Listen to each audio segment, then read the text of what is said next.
Zidane qui retrouve ce soir un club qu'il a révélé au niveau européen quand il était joueur, un club particulier donc dans son cœur.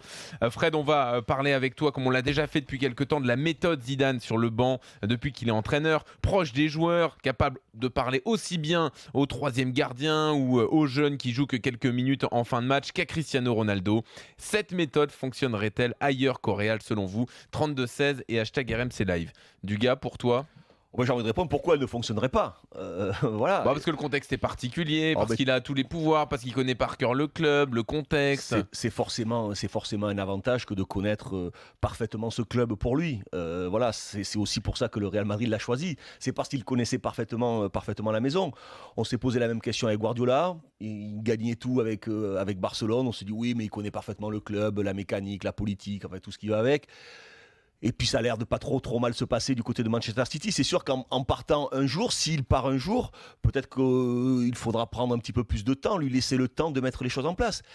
Mais je crois que pour essayer de répondre à cette question du mieux possible, parce que c'est pratiquement impossible d'y répondre, c'est que l'avenir qui nous le dira, mais il faut comprendre qu'est-ce qu'il est Zizou, qu'est-ce qu'il représente et comment il entraîne, quel homme il est.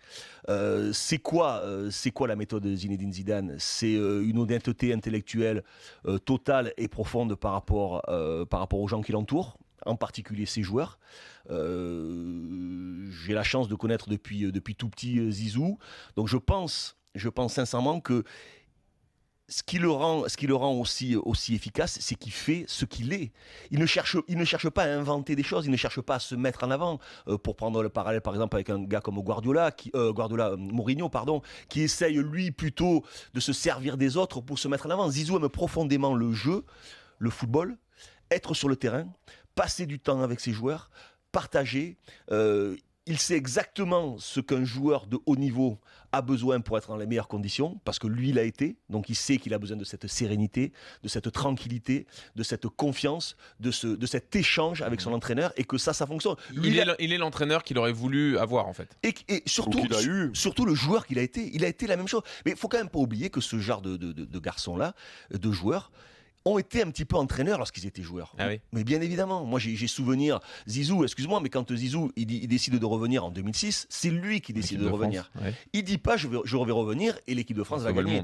Il dit je vais revenir, essayer de faire au maximum, mais surtout je vais revenir, mais j'ai besoin de Makelele et de Lilian Thuram. Il ne revient pas tout seul en se disant je suis le plus grand, le plus fort, le plus beau. Donc c'est qui sait, il a déjà identifié les 2-3 manques qu'il y a dans cette équipe de France, quelles sont les difficultés de cette équipe de France, et je l'ai même vu, alors après c'est le secret du vestiaire, donc je peux pas non plus tout dire, mais j'ai déjà vu Zizou aller voir le sélectionneur pour dire cette tactique nous dessert, c'est pas la meilleure à employer, on peut en discuter, il faut modifier les choses. Ouais. Déjà, il le faisait, comme Didier Deschamps, comme Conte, tous ces entraîneurs. C'est lui qui m'a sorti du premier match de l'Euro 96.